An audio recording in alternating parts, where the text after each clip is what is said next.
Hey there, YTPC, New Jersey Piper Ben here.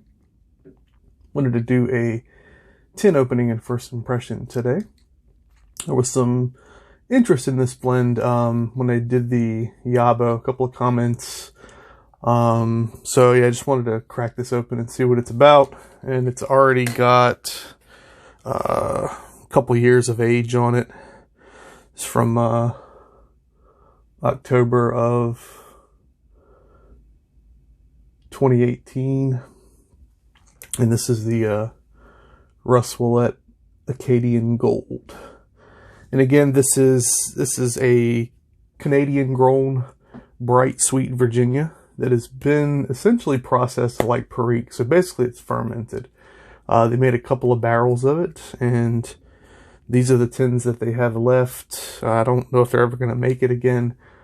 Pipes and Cigars is sold out. I did see, it looked like Tobacco Pipes had some in stock, but it was 20 bucks a tin. Again, I got this for 9 bucks. I ordered 3 tins. They only sent 2. I finally called them, and she said, well, it's out of stock right now. We'll send you another tin when we get some more in stock. And I told her what it was and that they wouldn't be getting any more in stock because there's no more left. So she said, okay, we'll just process a refund. And they did. They processed a refund. So that's good. I know Gamecock Piper said he's had some bad experiences with pipes and cigars. So buyer beware. You know, when you companies got to be careful with their reputation. So that was that's a bad mark on their end. I don't know if, I'm not saying I'm never going to order from them again, but I'll be wary basically. So yeah. Just going to get the tin cracked and get a quick tin note.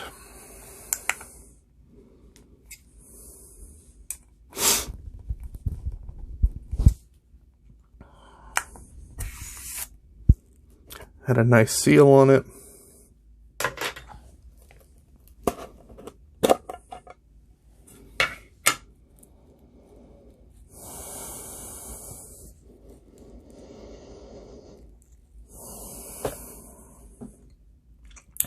Citrus, hay.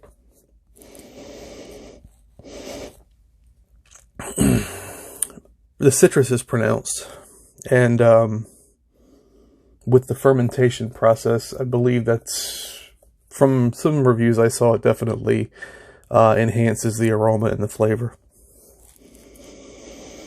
It smells really good.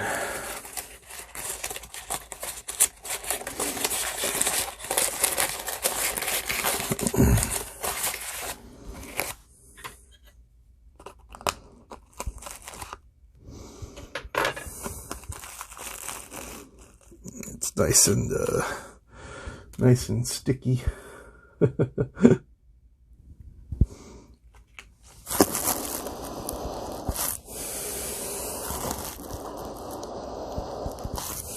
Yeah, that citrus is coming through, very pronounced. And again, the hay backgrounds from the Bright Virginia. It looks like it was Bright Virginia once upon a time, but obviously that the fermentation process and the pressing process is gonna make it a little bit darker. Yeah, it smells really good. I'm gonna get you kind of a close up there. You kind of see it's a little bit of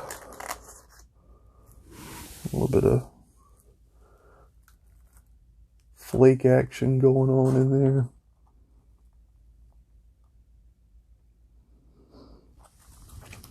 And somebody even commented this might be a good blending component.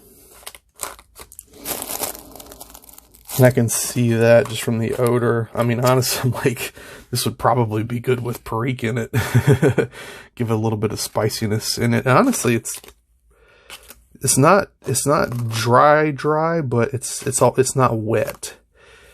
It's got a little bit of, it's kind of an interesting feel to it, where I think it's going to dry quickly. I'll leave it at that. It's definitely not dry right now. It's obviously been sealed up in this tin for a couple of years, but I think it's going to dry pretty quickly. So I'm going to get some set out and get a pipe lit. All right, guys, hang on. All right, got the 7LE Honda 616 KS.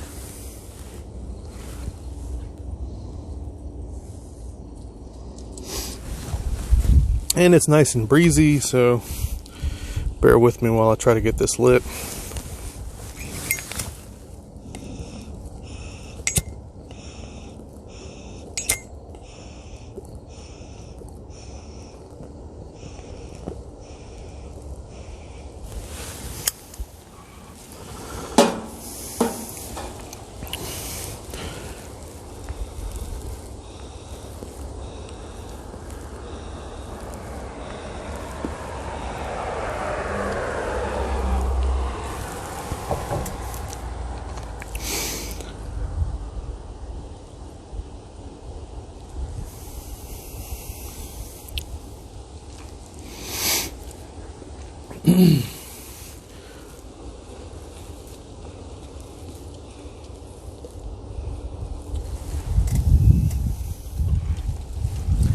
Yeah, like I was mentioning, it's once it got out of the tin and got into some air, it definitely dried out pretty quickly, and I think it was ready to smoke pretty much immediately. I let it sit in the valet for as long as it took me to mount my tripod, make a drink, and get all my stuff. So yeah.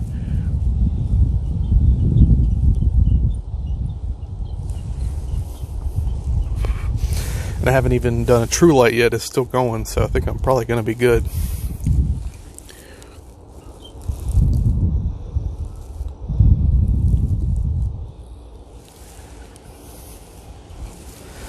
Battling the wind a little bit.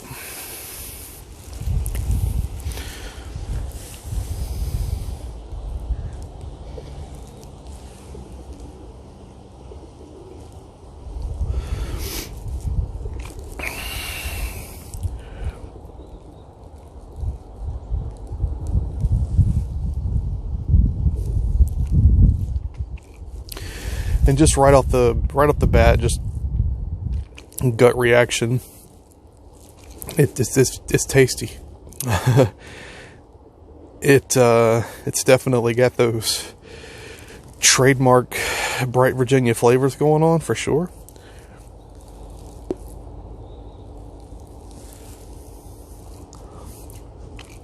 But the fermentation process is definitely done its thing here. It's quite evident this is not just straight Virginia, and it's not just aged straight Virginia. It's got a depth of flavor that's definitely evident with the process.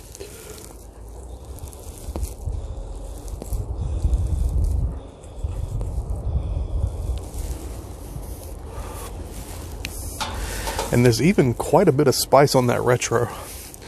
So again, there's no Perique in here. This is straight Virginia, but it's processed like Perique is processed. So maybe the spiciness on the retro makes sense in that regard.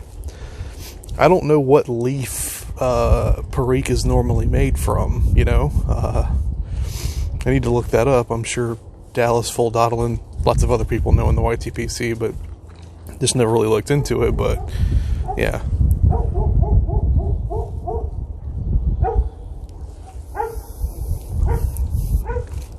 I'm going to pause and smoke this for a while.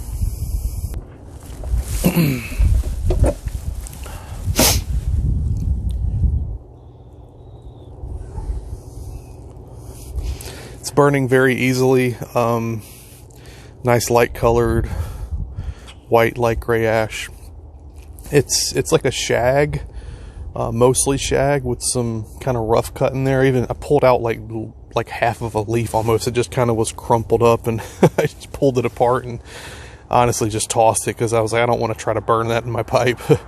Might not burn so well. But since it is a shag, it does there's plenty of air in there, so it's burning very nicely. It's I'd say it's probably going to be a pretty quick smoke for people, especially like me, that tend to have too quick of a cadence, which is something I'm working on, depending on the situation. Sometimes I just want to have a pipe, I don't want to sit out here for 2 hours and, well, trying to savor it a little bit more, but yeah.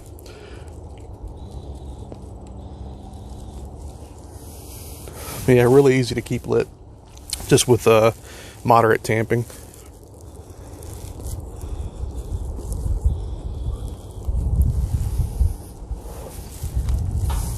And I didn't pack this too tight. I didn't want to mess with it too much, so I just leaned towards a lighter pack. And I'm literally like at least halfway down the bowl. Probably could have packed a little bit tighter, but that's okay. I'd rather have a nice easy burn than something I was constantly going to have to maintain. But it's really tasty. Basically my judgment here is that if you like Virginia Perique type blends, you'd probably dig this too. So stuff in the same vein of like a Scudo and the Smoking Pipes 20th Anniversary Light Flake, those types of blends that have that, kind of nice bright Virginia, but a little bit of that undertone of dark fruit from the Perique. How they process this is kind of reminding me of a vapor, but it's definitely obviously different, but it's still, I'm really enjoying it.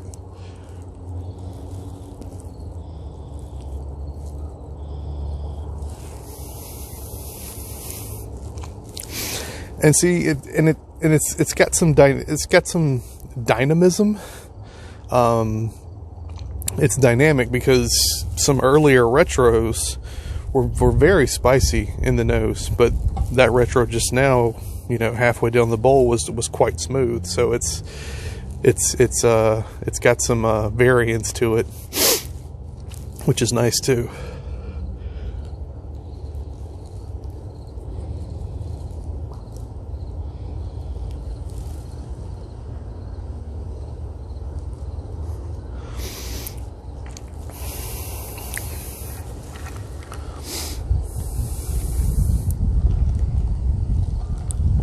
Another absolutely gorgeous day. I mean, literally, I could sit out here all day and just smoke pipe after pipe, but yeah, I'm probably gonna go grab the dog and take her for a nice long walk. You're not gonna get a better day than this to be outside. Love this time of year.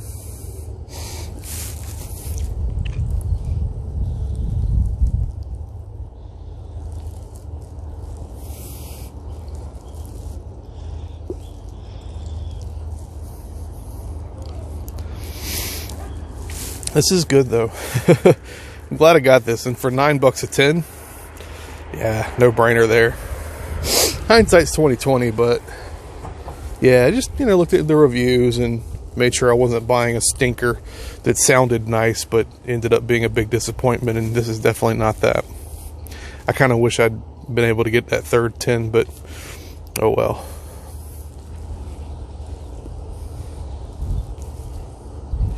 Now, am I going to go on tobacco pipes and buy another tin for $20? Probably not. I've got too much tobacco as it is right now, so it's good. But I've got the tin I just opened, and I've got a tin I can store away for a while. I think I'll be okay with that.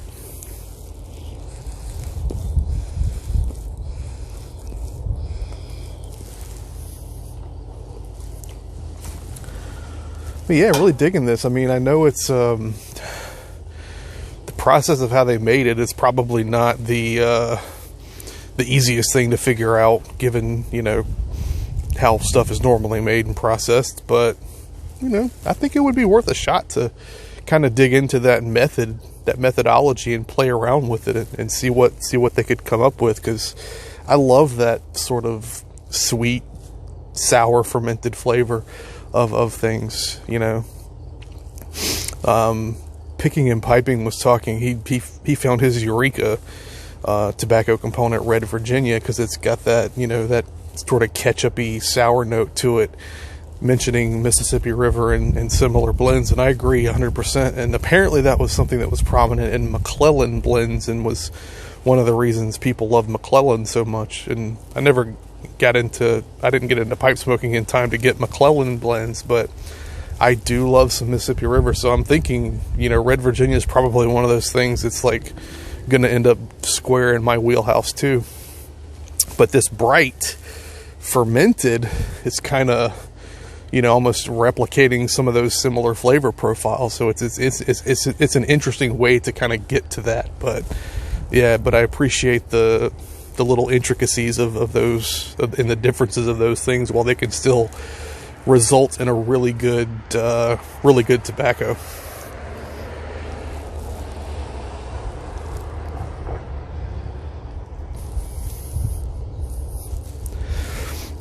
So I don't normally like rate things, just kind of say I like it. Kind of iffy, not so much. Definitely like this. I'd say if it's something you've been on the fence about and you've got $20 lying around for whatever reason, you know, get some on tobacco pipes. You know, throw it into an order if you're already ordering some other stuff. And as usual, always toss in the pipe filters or the pipe cleaners, pipe filters if you need them. But yeah.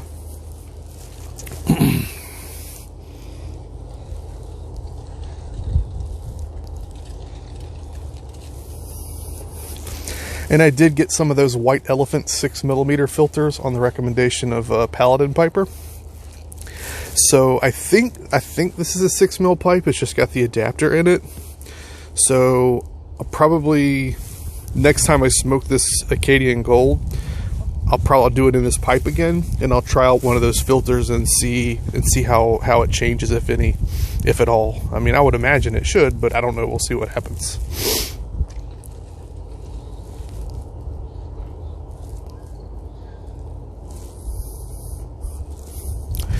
Yummy, yummy. All right, guys.